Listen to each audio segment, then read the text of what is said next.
ధర్మం దారి తప్పిన ప్రతిసారి ఆ విష్ణు ఏదో ఒక అవతారంలో వస్తూనే ఉన్నాడు. ఒకసారి సైలెంట్ వామనుడిలా, మరోసారి వైలెంట్ వరాహుడిలా, ఇంకోసారి బ్రిలియంట్ కృష్ణుడిలా.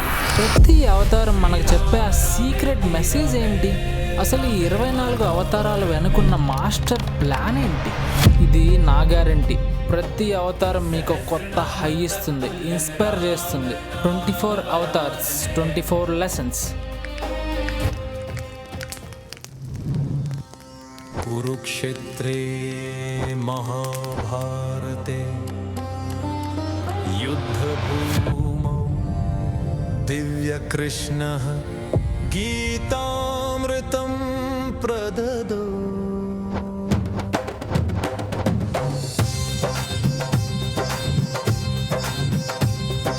గోవింద గోపాల రాధే శ్యామ గోవింద మాధవ కేశవ గోపాల గోవింద గిరిధారి రాధా రమణ గోవింద ముకుంద మాధవ కేశవ.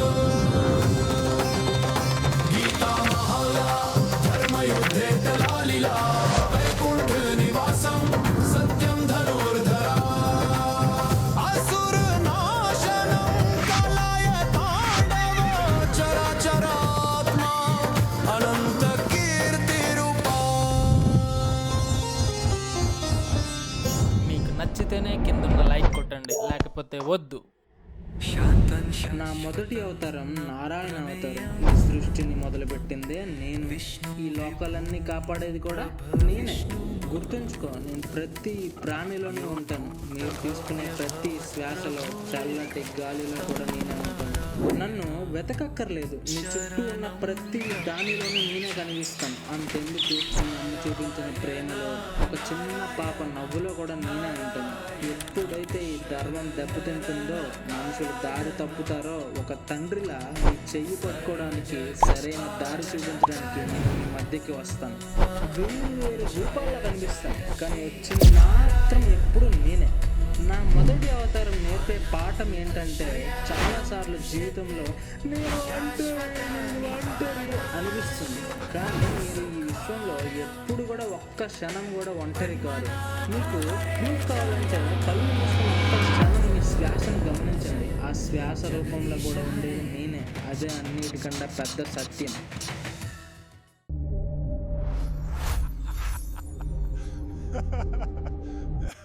మనం చాలాసార్లు చిన్నపిల్లల వయసు బట్టి, వాళ్ళ డ్రెస్సింగ్ స్టైల్ బట్టి తక్కువ అంచనా వేస్తాం.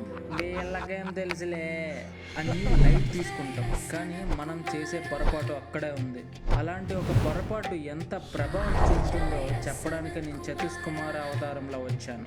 సృష్టి కోసం బ్రహ్మదేవుడు తన మనసు నుండి 4 కుమారులను సృష్టించాడు. వారే సనక, సనంద, సనత్ కుమార, సనాతన. కానీ ఇక్కడే అసలు ట్విస్ట్. వాళ్ళు పుట్టగానే ఇలా అంటూ, నాన్న మాకి సృష్టి, పెళ్ళిళ్ళు, పిల్లలు, బాధ్యతలు ఏమీ వద్దు, మాకు కావాల్సిందంత తపస్సే అని చెప్పి బాగానే తప్పించుకుంటారు. మ్యాజిక్ ఏంటంటే, వారు ఎప్పటికీ 5 ఏళ్ల పసిపిల్లలుగానే ఉండిపోతారు. ఎందుకంటే నిజమైన నాలెడ్జ్ పసిపిల్లల మనసుల్లోనే చాలా ఉంటుందని వారు నమ్ముతారు. ఒకసారి విష్ణుమూర్తిని చూడాలని చెప్పి వైకుంఠానికి వెళ్తారు. కానీ అక్కడ సెక్యూరిటీ గార్డ్స్ అయిన జయ, విజయాలు వారిని ఆపేస్తారు. వారు మమ్మల్ని చూసి, ఏ చిన్నపిల్లలారా, మీరు ఇక్కడికి రాకూడదు, పో పో పో పో అని చెప్పి తరిమేస్తారు. వెంటనే ఆ పసిమునుల నోటి నుండి వచ్చిన శాపమే వాళ్ళ భూమి మీద రాక్షస అవతారాలకు కారణమైంది. ఈ అవతారం మీకు ఏం నేర్పిస్తుంది అంటే, గొప్పతనం వయసులో కాదు, నాలెడ్జ్లో ఉంటుంది. యుద్ధం వెపన్స్తో కాదు, మన లోపల ఉండే ఈగోని జయించడమే అసలైన గెలుపు అని.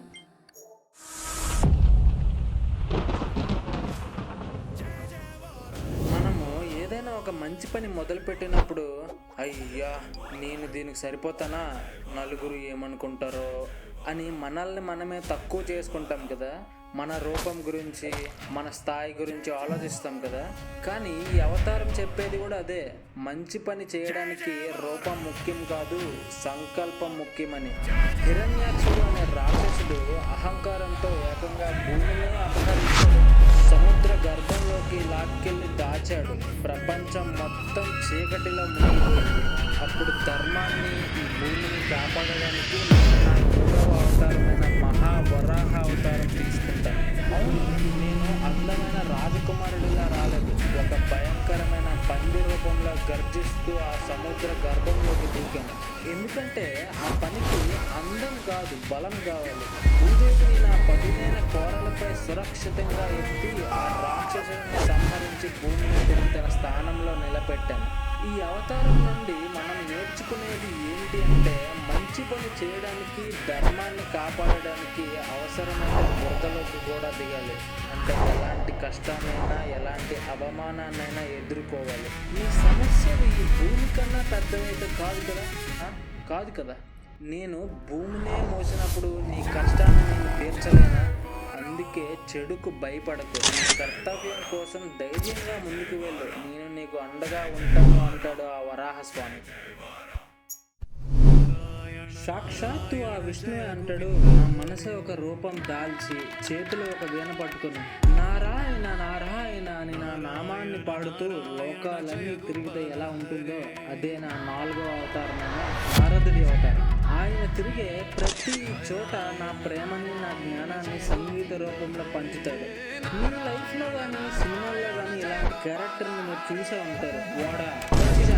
ఇప్పుడు చూడు, గొడవ పెట్టి పెంట చేస్తాడు అలాంటి క్యారెక్టర్ని. కానీ చివరికి వాళ్ళ వల్లే అంతా మంచి జరుగుతుంది. చాలామంది నారదుడిని గొడవలు పెట్టేవాడు అనుకుంటారు, కానీ అది నిజం కాదు. ఆయన పెట్టే ప్రతి చిచ్చు వెనకాల ఒక రాక్షసుడిని అంతం చేయాలనో, ఒక భక్తుడిని నాకు దగ్గర చేయాలనో, ఒక మంచి జరగాలనే సంకల్పం ఉంటుంది. ఆయన నా కథా సూత్రధారు. నారద అవతారం నుండి మనం నేర్చుకునేది ఏంటి అంటే భక్తి యోగం. నన్ను చేరుకోవడానికి అన్నిటికన్నా సులభమైన దారి భక్తి అని చూపిస్తాడు. నీకు పెద్దగా పూజలు తెలియకపోయినా పర్వాలేదు, మంత్రాలు రాకపోయినా పర్వాలేదు, మనసులో ఒక్కసారి ఆ విష్ణువు పేరు తలుచుకుంటే చాలు అంటాడు భక్తితో. మీలో ఇద్దరు మనుషులు ఉన్నట్టు ఎప్పుడైనా అనిపించిందా? ఒకడు లే లే లే లే లే ఆ ఫ్రిడ్జ్లో ఏముందో చూడు, ఈ ఇన్స్టాగ్రామ్స్ రీల్స్ 5 minutes చూద్దామా అని తప్పుదారి చూపిస్తూ ఉంటాడు. ఇంకొకడు భయపడకు నేనున్నాను అని లోపల నుండి ధైర్యం చెప్పే ఒక శక్తి. ఆ ఇద్దరు కలిసిన సంపూర్ణ రూపమే నా 5వ అవతారం. వారే నరనారాయణులు, కవలలు. ఇందులో నరుడు అంటే మీలాంటి వాడు, కష్టపడి తన గోల్ కోసం హార్డ్ వర్క్ చేసేవాడు, ఆశ, కోపం, వీక్నెస్ అన్నీ ఉన్నవాడు. ఇంకా నారాయణుడు అంటే మీ లోపల ఉండే ఆ దేవుడు, నువ్వు చేయగలవు, నేనున్నాను అని మీకు ధైర్యం చెప్పే మీ ఇన్నర్ కాన్ఫిడెన్స్. నరనారాయణుడు అవతారం నుంచి మనం నేర్చుకునే పాఠం ఏంటి అంటే, దేవలోక రాజు అయిన ఇంద్రుడు నరనారాయణుల మెడిటేషన్ని పాడు చేయడానికి ఎన్నో డిస్ట్రాక్షన్స్ పంపుతాడు. మీరు చదువుతున్నప్పుడు ఫోన్ మోగినట్టు. కానీ వాళ్ళు వాటికి లొంగలేదు, ఎందుకంటే వాళ్ళిద్దరూ కలిసే ఉన్నారు కాబట్టి. సేమ్ అలానే జీవితంలో మీరు ఒంటరి కాదు, మీలో ఇంకొక స్నేహితుడు ఉన్నాడు. అతని మాటలు వినండి, అదే మీ అసలైన బలం. ఒక్క ప్రశ్న, మీ మనసు మీకు బెస్ట్ ఫ్రెండా, వరస్ట్ ఎనిమియా? ఎందుకంటే కొన్నిసార్లు అదే మనకి అద్భుతమైన ఐడియాస్ని ఇస్తుంది, కానీ అదే కొన్నిసార్లు అస్సలు లేనిపోని టెన్షన్స్, భయాలు మన మనసే క్రియేట్ చేస్తుంది కదా. నిజమే కదా, మనల్ని బాధించేది బయట ప్రపంచం కాదు, మీ సొంత మనసే అని జ్ఞానాన్ని చెప్పడానికే నేను కపిల మహర్షిగా వచ్చాను. కపిల మహర్షి ఇలా చెప్తూ ఒకసారి సాక్షాత్తు నా తల్లే నన్ను ఇలా అడిగింది, నాయన నా దగ్గర అన్నీ ఉన్నాయి, కానీ నా మనసు ఎందుకో ప్రశాంతంగా లేదు, ఏదో జైల్లో పెట్టినట్టు, ఎక్కడో చిక్కుకుంటున్నట్టు అనిపిస్తుంది. అప్పుడు నేను ఆమెకు జ్ఞానాన్ని చెప్పాను, అమ్మా నువ్వు నీ ఆలోచనలు కాదు, నువ్వు నీ బాధలు కాదు, నువ్వు వాటన్నిటిని చూసే ఒక సాక్షివి మాత్రమే, విట్నెస్వి మాత్రమే అని చెప్పాడు. ఈ అవతారం నుండి మనం నేర్చుకునే పాఠం ఏంటి అంటే, మన ఆలోచనలు మేఘాలు లాంటివి. నిన్ను నువ్వు ఆకాశంలో ఊహించుకో. మేఘాలు వస్తుంటే పోతుంటే, ఆకాశం మాత్రం ఎప్పుడూ అక్కడే ఉంటుంది. సేమ్ అలానే మన జీవితంలో ఎన్నో సంతోషాలు, బాధలు వచ్చిపోతాయి, కానీ మనం ఆకాశంలాగా అలాగ అక్కడే స్ట్రాంగ్గా నిలబడాలి.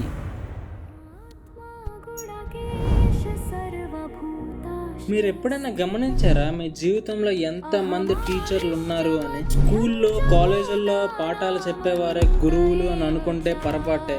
మన జీవితంలో మనకు పాఠాలు చెప్పడానికి గురువు ఎప్పుడు ఒక్కరు ఉండరు, చాలా మంది ఉంటారు. కొన్నిసార్లు చిన్న చీమ కూడా మనకి కష్టపడడం నేర్పుతుంది. కంటిన్యూస్గా ఫ్లో అవుతున్న ఒక నది కూడా ఆగిపోకుండా ముందుకు వెళ్ళమని నేర్పుతుంది. మీ చుట్టూ ఉన్న ఈ ప్రపంచం అతిపెద్ద టీచర్ అని చెప్పడానికి నేను దత్తాత్రేయుడిగా వచ్చాను. నా తల్లిదండ్రులు అత్రి మహర్షి, అనసూయాదేవి. నా రూపంలో బ్రహ్మ, విష్ణు, మహేశ్వరులు ముగ్గురు ఉంటారు. కానీ నేను నేర్చుకునేది దేవతల దగ్గర కాదు, ఈ ప్రకృతి దగ్గరే. భూమి నుండి ఓర్పుని నేర్చుకున్న పేషెన్సీ, ఆకాశం నుండి అన్ని స్వీకరించే గుణాలను నేర్చుకున్న యాక్సెప్టెన్స్, గాలి నుండి ఎక్కడ ఆగిపోకుండా ఉండటాన్ని నేర్చుకున్న కన్సిస్టెన్సీ. మనం ఈ అవతారం నుండి నేర్చుకునే పాఠం మీ జీవితంలోకి వచ్చే ప్రతి మనిషి, ప్రతి పరిస్థితి మీకు ఏదో ఒకటి నేర్పించడానికే వచ్చాయి అని తెలుసుకోండి. మీకు కోపం తెప్పించిన వాళ్ళు సహనాన్ని నేర్పుతారు, మిమ్మల్ని మోసం చేసిన వాళ్ళు జాగ్రత్తను నేర్పుతారు. అందుకే ఈ సిచ్యువేషన్ నాకు ఏం నేర్పుతుంది అని అడిగి నేర్చుకోండి. మీరు కరెక్ట్గా గమనిస్తే ఏది ఆశించకుండా ఎవరికైనా హెల్ప్ చేసేటప్పుడు మీ లోపల ఒక తెలియని ప్రశాంతత, సంతోషం పుడుతుంది. ఏది తీసుకున్నా మనకి దొరకని ఆనందం అది. ఆ స్వచ్ఛమైన సంతోషమే ఒక పవిత్రమైన అగ్ని. ఆ అగ్ని రూపమే నేను, అగ్ని అవతారం. ఒకప్పుడు ఈ ప్రపంచం మొత్తం చీకటిలో మునిగిపోయినప్పుడు దేవతలు ఏ దారి కనిపించక నన్ను వేడుకున్నారు. అప్పుడు నేను చెప్పాను, మీ దగ్గర ఉన్నదంతా నాకు ఇవ్వండి, నేను దాన్ని 10 చేసి ఇస్తాను. వారంతా కలిసి వారి శక్తులను త్యాగం చేశారు, ఒక గొప్ప యజ్ఞం చేశారు. ఆ యజ్ఞం నుండి వచ్చిన శక్తినే నేను, యజ్ఞావతారం. ఈ అవతారం నేర్పే పాఠం నిజమైన యజ్ఞం మంటల్లో కాదు, మనసులో జరుగుతుంది. మీరు మీ సమయాన్ని, మీ ప్రేమని, మీ కోపాన్ని, ఇలా మీకు ఇష్టమైన దాన్ని మంచి కోసం వదులుకున్న ప్రతిసారి మీరు నన్ను పూజిస్తున్నట్టే. గుర్తుంచుకోండి, ఇవ్వడంలో ఉన్న ఆనందం తీసుకోవడంలో లేదు అనేదే ఈ పాఠం సారాంశం.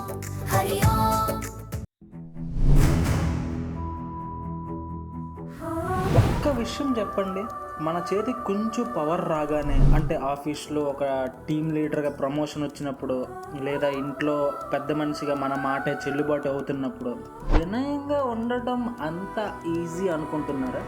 అబ్బే, ఛాన్స్ లేదు. అసలు జీవితంలో అతిపెద్ద ఛాలెంజ్ ఏదైనా ఉంది అంటే అది సక్సెస్ నెత్తికెక్కకుండా చూసుకోవడమే కదా.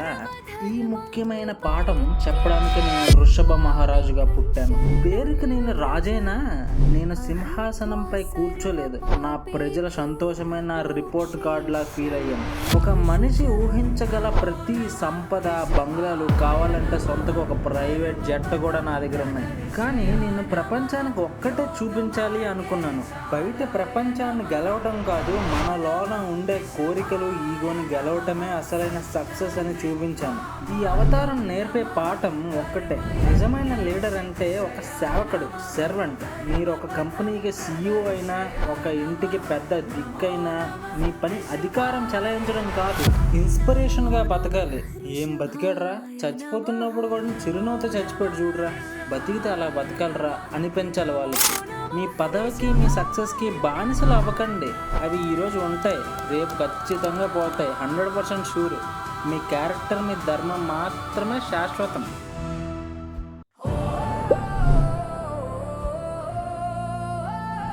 మీకు ఎప్పుడైనా ఇలా అనిపించిందా? మీరు ఒకరికి ఇస్తూనే ఉంటారు, మీ ప్రేమ, మీ సమయం, మీ శక్తి అన్నీ, కానీ అవతలి వాళ్ళు కేవలం తీసుకుంటూనే ఉంటారు. ఒక్కసారి కూడా ఒరే నీకు ఏం కావాలరా అని కూడా అడగరు. ఎలా ఉంటుంది అప్పుడు మీకు? కొన్నాళ్ళకి మనకే అనిపిస్తుంది, చే నా దగ్గర ఇవ్వడానికి కూడా ఏం లేదు, ఆ ఇంట్రెస్ట్ కూడా పోయింది అని అనిపిస్తుంది కదా. ఒకప్పుడు మన భూమికి, ఎర్త్ కూడా సరిగ్గా ఇలాగే అనిపించింది. ఆ తల్లి బాధను అర్థం చేసుకొని దానికి ఒక దారిని చూపించడానికి పృథు మహారాజుగా నేను వచ్చాను. సీన్ కట్ చేస్తే నా కళ్ళ ముందే నా ప్రజలు ఆకలితో ఒక్కొక్కరు చనిపోతున్నారు. భూమి ఒక్క గింజ కూడా ఇవ్వను పో అని మొండుకేసింది. ఒక్క రాజుగా నా రక్తం మరిగింది.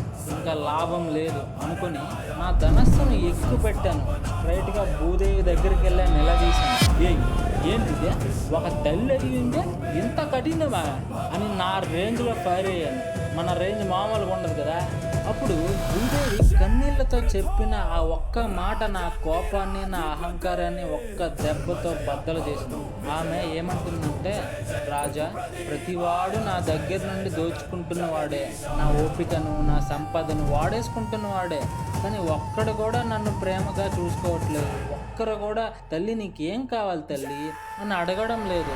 నువ్వే చెప్పు, నిన్ను కేవలం వాడుకునే వాళ్లకు నువ్వు మనస్ఫూర్తిగా సహాయం చేయగలవా? పృథు మహారాజు అవతారం నేర్పే పాఠం జీవితంలో ప్రతి దానికి వర్తిస్తుంది. ఈ ప్రపంచం, మన చుట్టూ ఉన్న మనుషులు, మన ఉద్యోగం అన్నీ ఒక అర్థం లాంటివి. Mirror, simple logic. నువ్వు దానికి ఏది చూపిస్తే అది నీకు తిరిగి అదే చూపిస్తుంది.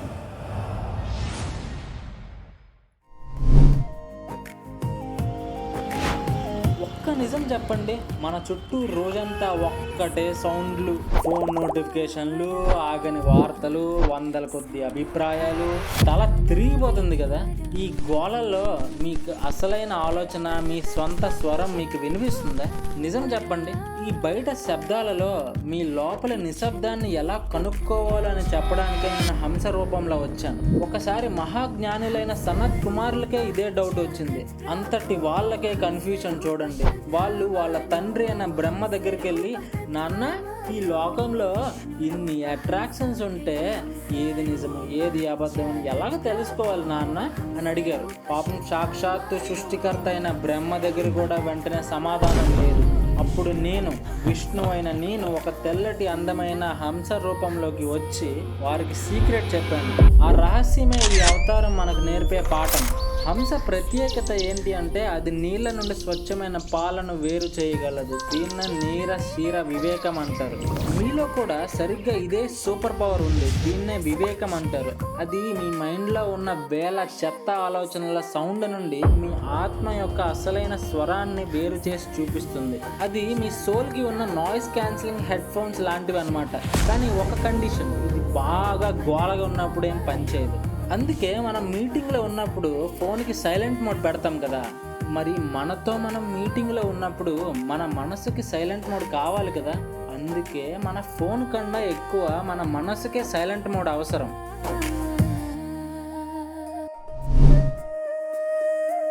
మనలో ఇది చాలా మందికి జరిగే ఉంటుంది. ఏదైనా ఒక మంచి పుస్తకం చదవాలని మొదలు పెడతాం, లేదా ఒక కొత్త స్కిల్, గిటార్ వాయించడం లాంటిది ఏదో ఒకటి. కానీ మనలో ఉండే బద్ధకం బ్రో అంటాడు, రేపు చూద్దాంలే అంటాడు. అంతే, కేల్కతం దుకాన్ బంద్ అని మనల్ని పక్కకి లాగేస్తాడు. రేపు చూద్దాంలే అని మనల్ని ఆపే ఆ బద్ధకమే ఒక రాక్షసుడు. ఇప్పుడే మొదలు పెడతాం, ఇప్పుడే అని ఒక ఇన్స్పిరేషనల్ శక్తి నింపడానికే నేను హయగ్రీవుడిగా వచ్చాను. ఒకసారి మధు, కైతబా అనే ఇద్దరు రాక్షసులు వాళ్ళను మీలో ఉండే డౌట్ అండ్ లేజినెస్ అనుకోవచ్చు. లోకంలోని జ్ఞానం అంతటినీ దొంగలించారు. సముద్రపు చీకటి లోతుల్లో దాచేశారు. జ్ఞానం లేక ప్రపంచం మొత్తం స్తంభించింది. ఈ అవతారం నేర్పే పాఠం జ్ఞానాన్ని దొంగలించే రాక్షసులు మీలో కూడా ఉన్నారు. వాళ్ళ పేర్లే భయం, సందేహం, బద్ధకం. మరి వాటిని ఓడించడానికి ఉన్న ఒకే ఒక్క ఆయుధం ఏంటి? బ్రహ్మాస్త్రం లాంటి సొల్యూషన్ ఏంటి అంటే, ప్రతిరోజు ఏదో ఒక కొత్త విషయం నేర్చుకోవడం. మీరు ఒక పుస్తకంలో ఒక్క పేజీ చదివినా చాలు, మీలో ఉన్న హయగ్రీవుడికి పవర్ ఇస్తున్నట్టే. మీకు ఎప్పుడైనా ఇలా అనిపించిందా? కళలోనైనా అనిపించే ఉంటుంది. అన్ని వైపుల నుంచి సమస్యలు ఒక్కసారి వచ్చి ఒక పెద్ద తుఫానులో సముద్రం మధ్యలో చిక్కుకుపోయినట్లు. అలాంటప్పుడు అరే, ఒక చిన్న ఆశ దొరికితే చాలురా దేవుడా, ఈ గండం నుంచి బయట పడితే చాలురా అని అనిపిస్తుంది కదా. ఆ చిన్న ఆశే మిమ్మల్ని కాపాడే ఒక పెద్ద పడవగా ఎలా మారుతుందో అని చెప్పడానికే నేను మస్తీ అవతారంలో వచ్చాను. కథలోకి వెళ్దామా? సత్యవ్రతుడు అనే ఒక రాజు ఉండేవాడు. ఆయన చేతులు కడుక్కుంటుంటే దోశలలోకి ఒక చిన్న చేప పిల్ల వచ్చింది. పాపం దయతో దాన్ని కాపాడి ఒక కుండలో వేశాడు. అక్కడే అసలు మ్యాజిక్ మొదలైంది. ఆ చేప రోజు రోజుకి పెరిగిపోతుంది. కుండలోంచి చెరువులోకి, చెరువులోంచి నదిలోకి, నదిలోంచి సముద్రంలోకి మార్చినా అది సముద్రం అంత పెద్దగా పెరిగిపోతుంది. సత్యవ్రతుడికి ఫ్యూజులు ఎగిరిపోయాయి. అరే, ఇదే చేపరా బాబు అని. అప్పుడు చేప అసలు రూపంలో ఉన్నది నేనే, విష్ణువే అని చెప్పి, రాజా ఇంకో 7 రోజుల్లో పెను ప్రళయం రాబోతుంది, అన్నీ మునిగిపోతాయి, నువ్వు ఒక పెద్ద పడవను సిద్ధం చేసుకో అని హెచ్చరించాను. ఆ తుఫాన్లో ఒక పెద్ద బంగారు చేపగా మారి అతన్ని నావను నేనే సేఫ్గా ఒడ్డుకు చేర్చాను. ఈ అవతారం నేర్పే పాఠం, మీరు ఈరోజు ప్రేమతో చేసే ఒక చిన్న మంచి పని రేపు మిమ్మల్ని కాపాడే పెద్ద శక్తిగా మారుతుంది. ఆలోచించండి. సత్యవ్రతుడు కాపాడింది చిన్న చేపని కాదు, తనలో ఉన్న దయను, విశ్వాసాన్ని. మనం చేసే ప్రతి మంచి పని మన నమ్మకం అనే బ్యాంకులో వేస్తున్న డిపాజిట్ లాంటిది. కష్టకాలంలో అదే మిమ్మల్ని కాపాడుతుంది.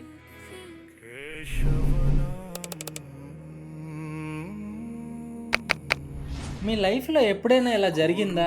ఒక పెద్ద గోల్ రీచ్ అవ్వడం కోసం ఒకే టీంలో మీకు అస్సలు నచ్చని వాళ్ళతో పని చేయటం భలే చిరాగ్గా ఉంటుంది కదా. కానీ జీవితంలో గొప్పవాడిని సాధించాలి అంటే కొన్నిసార్లు మనం ఇలాగే చిలకాలి.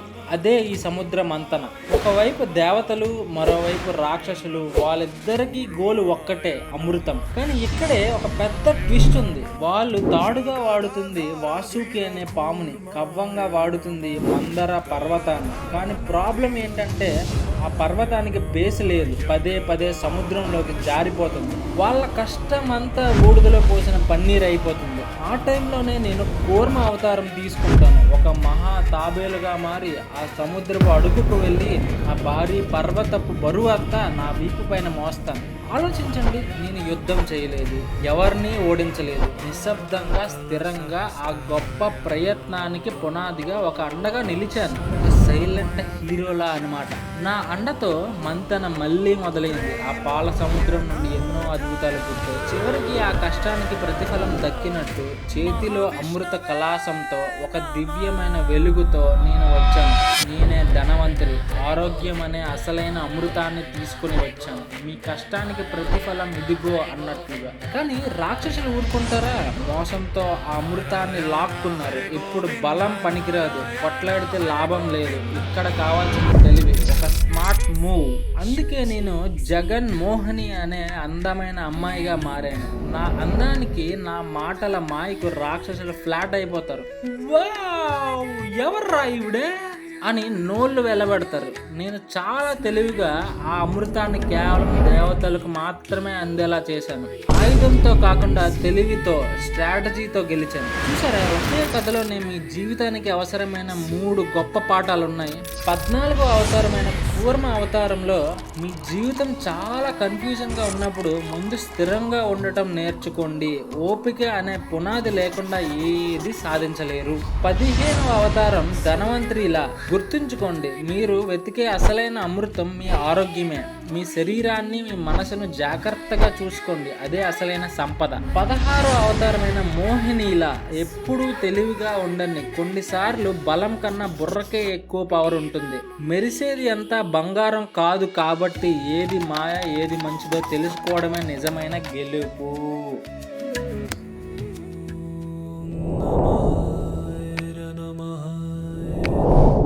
ఎప్పుడైనా గమనించారా, మిమ్మల్ని మామూలుగా ఎవరైనా ఏదైనా అంటే ఓర్చుకుంటారు, కానీ మీరు ప్రాణం కన్నా ఎక్కువగా నమ్మే నమ్మకాన్ని తొక్కేయాలి అని చూసినప్పుడు మీలో ఉన్న ధైర్యం ఉగ్ర రూపం దాలుస్తుంది.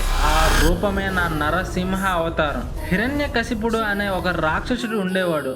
అతని ఫీలింగ్ ఏంటంటే శివగామి దేవిలాగా నేనే దేవుడిని, నా మాటే శాసనం అనుకుంటాడు. కానీ విచిత్రంగా అతని సొంత కొడుకే ప్రహ్లాదుడు నా భక్తుడు. ఇంట్లో వాళ్ళే వినకపోతే ఎవరికైనా ఎలా కాలుతుందో తెలుసు కదా. హిరణ్యకశిపుడికి ఇంకా కాలింది. ఒకరోజు కోపంతో ఆ తండ్రి గర్జించాడు, ఒరే ఎక్కడ్రా నీ దేవుడు, చూపించు, ఈ స్తంభంలో ఉన్నాడా? దీనికి ప్రహ్లాదుడు ప్రశాంతంగా ఒక చిరునవ్వుతో చెప్పాడు, అవును నాన్న, ఆయన లేని చోటు ఈ సృష్టిలోనే లేదు. ఆ ఒక్క మాట, ఆ ఒక్క నమ్మకాన్ని నిలబెట్టడానికి, ఈ గుండు బద్దలు కొట్టడానికి నేను ఆ స్తంభాన్ని చీల్చుకుంటూ బయటికి వచ్చాను, సగం మనిషి సగం సింహంగా. ఈ అవతారం నేర్పే పాఠం ఒక్కటే, మిమ్మల్ని చివరి అంచున నిలబెట్టినప్పుడే మీలో దాగి ఉన్న అసలైన బలం అగ్నిపర్వతంలా బద్దలవుతుంది. భక్తి అంటే గుడిలో కూర్చుని భయపడటం కాదు, ధైర్యం కోసం, నమ్మిన నిజం కోసం నిర్భయంగా మాట్లాడడం. అందుకే మీ జీవితంలో అన్యాయం జరిగినప్పుడు మౌనంగా ఉండకండి, మీలోని నిజం కోసం గర్జించండి. ఆ గర్జన రూపంలో ఉన్నది నేనే అని గుర్తుపెట్టుకోండి.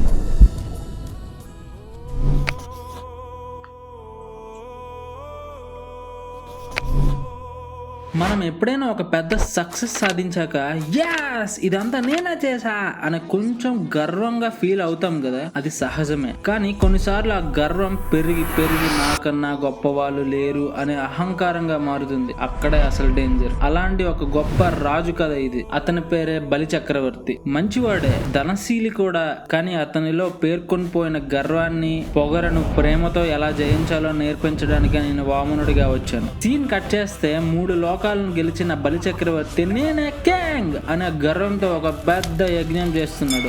ఆ టైంలోనే నేను ఒక చిన్న బాలుడి రూపంలో చేతిలో గొడుగు పట్టుకుని అక్కడికి వెళ్తాను. వెళ్ళి చాలా వినయంగా, రాజా నాకు పెద్దగా ఏమీ వద్దు, కేవలం ఈ రాజ్యంలో 3 అడుగులు నేల దానం చేయండి అని అడిగాను. నా చిన్న రూపాన్ని, నా చిన్న కోరికను చూసి బలి చక్రవర్తి నవ్వాడు. పాపం ఈ పిల్లాడికి ఏం కావాలో కూడా అడగడం చేత కావట్లేదు. 3 అడుగుల సరే తీసుకుపో అన్నట్లుగా ఫీల్ అయ్యాడు. కానీ అతను మాట ఇవ్వగానే అక్కడే ఉంది అసలు ట్విస్ట్. ఆ చిన్న బాలుడు ఆకాశం అంత పెరిగాడు. ఒకే ఒక్క పాదంతో మొత్తం భూమిని, 2వ పాదంతో ఆకాశాన్ని కప్పేశాడు. అప్పుడు ఇలా అడుగుతూ, ఓ భలే, నీ మాట ప్రకారం 3వ అడుగు ఎక్కడ పెట్టాలి అని. ఈ అవతారం నేర్పే పాఠం, ఆ క్షణంలో తన సర్వస్వం కోల్పోయిన బలి తన మాటను నిలబెట్టుకోవడానికి తన తల వంచి చేతులు జోడించి, స్వామి నా రాజ్యాన్ని, నా సంపదను తీసుకున్నారు, ఇప్పుడు మిగిలింది నా అహంకారం ఒకటే, దాని మీద మీ 3వ పాదం మోపండి అన్నాడు. గుర్తుంచుకోండి, నిజమైన ఎదుగుదల మీ పదవిలోనో మీ బ్యాంక్ బ్యాలెన్స్ లోనో ఉండదు, మీ వినయంలోనే ఉంటుంది.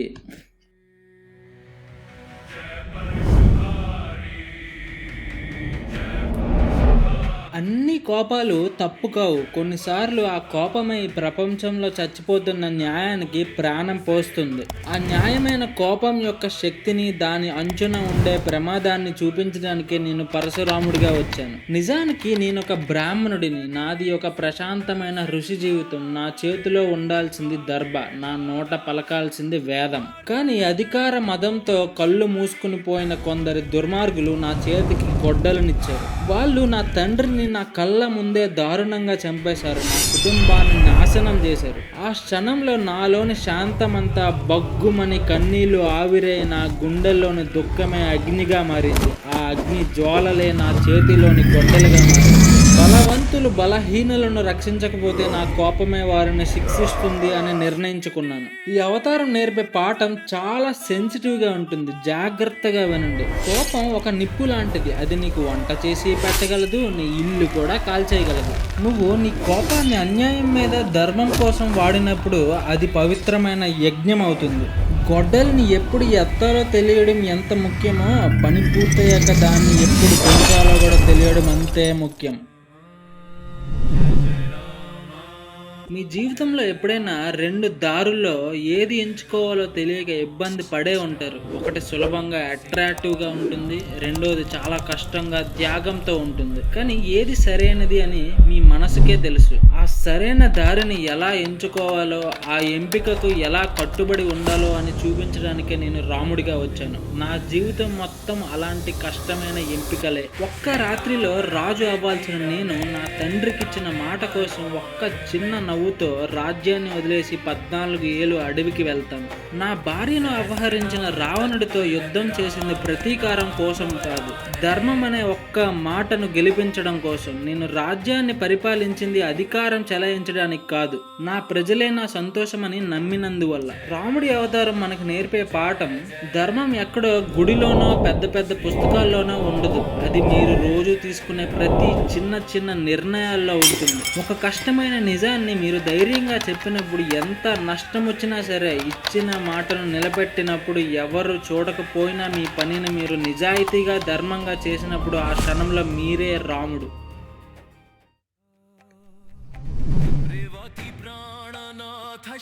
ప్రతి ఫ్రెండ్స్ గ్యాంగ్లో, ప్రతి ఫ్యామిలీలో ఒకరు ఉంటారు చూసారా, అందరూ టెన్షన్ పడుతుంటే, గొడవ పడుతుంటే, అరే కూల్ అంత సీన్ లేదు అని చెప్పే ఆ ఒక్కరే బలరాముడు. మా ఇంట్లో నా తమ్ముడు కృష్ణుడు మహా చిలిపి. వాడు వేణువు ఊదితే లోకమంతా ఆహా అంటుంది. కానీ ఆ మాయలో పడి మనోడు ఏ చిక్కుల్లో పడతాడో అని కనిపెడుతూనే ఉండాలి కదా. ఆ సీరియస్ బాధ్యత నాదే. అందుకే నా చేతిలో నాగలి ఉంటుంది. వాడు ప్రేమతో దారుణాలన్నీ కాస్త వంకర టింకర చేస్తే, నేను వాటిని బలంతో కరెక్ట్గా స్ట్రైట్గా చేస్తూ ఉంటాను. వాడు ఆట ఆడేస్తాడు, నేను ఆట సక్రమంగా జరిగేలా చూసుకుంటాను. ఈ అవతారం నేర్పే పాఠం, నిజమైన బలం గొడవ పడటంలో కాదు, అవసరమైనప్పుడు ఒక కొండలా నిలబడటంలోనే ఉంటుంది. జీవితం ఒక సీరియస్ పరీక్ష అనుకుంటున్నారా, లేక ఒక అందమైన ఆట అనుకుంటున్నారా? ఒకవేళ అది రెండూ అయితే, జీవితంలోని పెద్ద పెద్ద సమస్యల మధ్య కూడా చిరునవ్వుతో ఒక డాన్స్ చేస్తూ ఎలా గడిపేయాలో అని చూపించడానికే నేను కృష్ణుడి అవతారంలో వచ్చాను. అవును, నేను చిన్నప్పుడు వెన్న దొంగలించాను, కానీ అది వెన్న కోసం కాదు, అసలు కాదు, అది గోపికల హృదయాలు దొంగలించడానికి. దేవుడి మీద ప్రేమకు నియమాలు పూజలు అవసరం లేదని, స్వచ్ఛమైన ప్రేమ చాలని చెప్పడానికే వాళ్ళతో ఆడి పాడి వాళ్ళలో ఒక్కడినైపోయాను. ఆ తరువాత ప్రపంచంలో అతిపెద్ద యుద్ధ భూమి మధ్యలో నా బెస్ట్ ఫ్రెండ్ అర్జునుడు భయంతో దుఃఖంతో వణికిపోతుంటే నేను అతడికి వెపన్స్ ఇవ్వలేదు, గీతనిచ్చాను.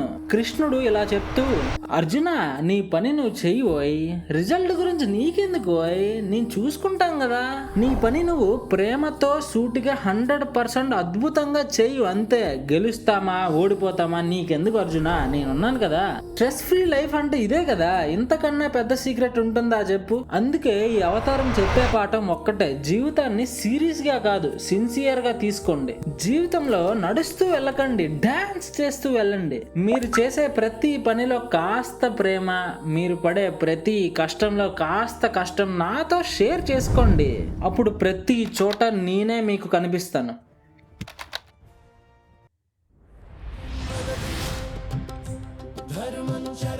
మీరు ఎంతో ఇష్టపడి కొనుక్కున్న కొత్త వస్తువు కొన్ని రోజులకే పాతగా అనిపిస్తుంది. ఒక విజయం తర్వాత వెంటనే ఇంకొక విజయం కోసం మనం పరుగులు పెడుతూనే ఉంటాం.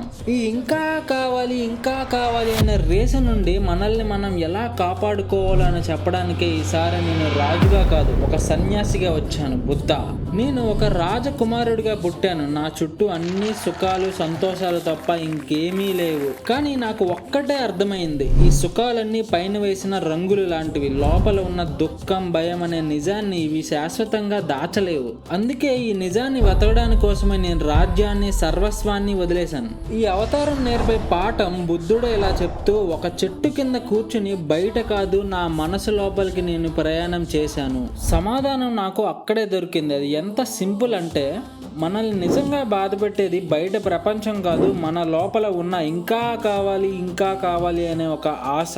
ఆ కోరికే మన దుఃఖానికి కారణం. అందుకే సంతోషం కోసం బయట పరుగులు పెట్టడం ఆపండి.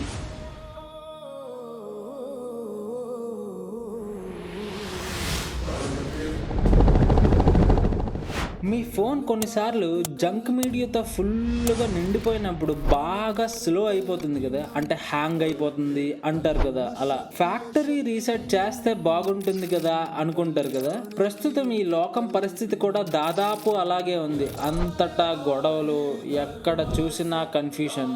ధర్మం యొక్క సిగ్నల్ చాలా వీక్ అయిపోతుంది. నిజం అనే ప్లేస్లో వెల్కమ్ టు ఫేక్ న్యూస్ అని రాజ్యం ఏలుతుంది. మంచితనం అనే సిస్టమ్ మొత్తం హ్యాంగ్ అయిపోతుంది. అందుకే ఈ లోకానికి ఫ్యాక్టరీ రీసెట్ చాలా అవసరం. నేను కల్కీగా తెల్ల గుర్రంపై ఖడ్గంతో వస్తాను. ఆ ఖడ్గం ఒక అల్టిమేట్ క్లీనప్ టూల్ లాంటిది. అన్యాయం అనే వైరస్లను, అబద్ధాలు అనే జంక్ ఫైల్స్ ను మొత్తం క్లీన్ చేసేస్తుంది. కానీ భయపడకండి, ఇది అంతం కాదు, ఒక కొత్త సత్యయుగానికి ఆరంభం. ఈ అవతారం నేర్పే పాఠం, ఈ క్లీనప్ ని మీరు ఇప్పుడే స్టార్ట్ చేయొచ్చు. ఒక అబద్ధాన్ని ఆపి నిజాన్ని మాట్లాడిన ప్రతిసారి మీరు మీ మనసులోని చెత్తను మీరే క్లీన్ చేసుకుంటున్నట్టు.